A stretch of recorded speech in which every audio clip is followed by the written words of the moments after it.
윤 대통령의 운명을 결정지을 탄핵 심판 선고가 하루 남았습니다. 자, 이상민 의원님 전망을 좀 해보겠습니다. 제가 헌법재판관이면 저는 확신합니다. 내일 인용은 안 된다. 자, 이제 지금이 10시 26분이니까 이제 하루 남았습니다. 하루하고 이제 20분, 30분이 지나면 윤 대통령에 대한 윤 대통령의 운명을 결정지을 탄핵 심판 선고가 바로 이제 시작이 되네요. 네. 이제 자, 구속 취소가 된 지가 오늘까지 26일이고 그런 상황입니다. 이제 내일인데 자, 일단은 전망을 좀 해보겠습니다. 전망을 좀 해볼게요. 자, 이상민 의원님 내일인데 탄핵 선고일이 오늘부터 그러니까 4월 전 4월 1일 날 갑자기 정해졌습니다. 네. 정해진 이유가 4월 4일로 정해진 이유가 어떤 이유가 있다고 생각하십니까? 뭐 시간을 끌어서 어떻게든지 그 6명 이상을 채우려고 했겠죠. 만약 6명을 채워서 탄핵에 찬성 의견이 6명 이상이면 그 인용이 돼가지고 파면할 수 있지 않겠습니까? 누군가 하여간 그런 의도적으로 그렇게 하려고 했는데 5명이 안 채워지니까 시간 질질 끌다가 더 이상 버틸 수가 없죠. 그래서 제가 볼 때는 허겁지겁 날짜를 정한 거로 생각되고요. 저는 확신합니다. 내일 인용은 6명이 안 된다.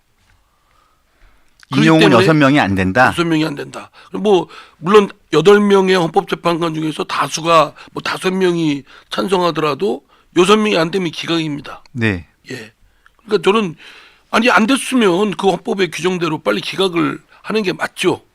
근데 그걸 지금까지 시간을 질질 끌은 것 자체가 석연치가 않은 겁니다. 예. 그래서 뭐 제가 어떤 증거를 들이댈 수는 없지만 뭔가 그 합리적으로 상당히 의심이 갈 만한 그런 행태들이 좀 있었거든요. 그럼에도 불구하고 더 이상 미룰 수가 없어서 그 선고 날짜를 정한 거고, 그때의 헌법재판관들의 생각이 그렇게 쉽게 바뀔 리가 없고, 그렇다면 그게 견지가 쭉 된다면 당연히 6명의 찬성은 갖추지 못하기 때문에 기각이라고 저는 확신합니다. 그리고 이치적으로 맞습니다. 저도 법률가 출신인데요. 그럼요. 저도 법사위원장 했습니다. 그러니까 뭐 기본적인 헌법재판관들 못지않게 다 있다고 저도 자부하는데, 제가 헌법재판관이면 그건 각합니다. 왜냐하면 탄핵 소추를 하려면 국회의 일정 수의 찬성을 받아야 될 의결 요건이 있어요.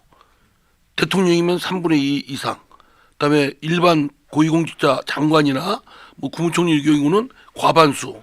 근데 대통령이나 3분의 2 표결을 얻었다 하더라도 그때 탄핵 소추의 의결을 거치려면 탄핵 소추 사유가 있습니다. 그 탄핵 소추 사유가 나중에 변했지 않습니까? 변경이 생겼지 않습니까? 그러면 당초에 의결을 받은 내용이 없어진 겁니다. 그럼 다시 처음부터 의결을 받아서 3분의 2의 표결을 찬성을 받아서 오든지 뭐 했어야 되는데, 그게 그냥 쭉 그런 것들이 없이 그 재판이 진행되어 왔기 때문에 소제기 사유가 부적법하여 각하 판결. 예, 그게 논리적으로 깔끔합니다. 그 법률가들, 헌법재판관들이 자꾸 이 생각 저 생각을 하니까 복잡한 거예요. 그냥 간단 명료하게 우리 사법시험 볼 때 답안 썼던 대로 그대로 쓰면 됩니다. 나는 그 민주당의 의원들 중에는 법률가 출신 중에 그런 얘기합니다. 그 대통령은 내란 외환죄 외에는 재임 중에는 소추당하지 아니한다. 거기에 소추를 재판까지 포함해서 해석하는 사람들이 있어요. 네. 그러면 만약에 사법시험 답안지를 그런 식으로 쓰면 그건 빵점입니다. 틀린 얘기예요. 틀린 얘기. 안 써서 점수를 못 받는 게 아니라 마이너스 점수 줘야 돼요. 근데 아니 저 법률가 출신이라고 하고 자격증도 있는 사람들이, 그 변호사 자격증 있는 사람들이 그런 망발을 함부로 하는 걸 비춰보면 뭐 경계는 해야 되겠습니다만, 그러나 최소한의 저 재판관들의 기본적인 양심과 소양이 있다면 네 분, 5분 정도는 몰라도 지키는 양식을 지키는 분은 분명히 있을 것이다. 확신합니다. 네.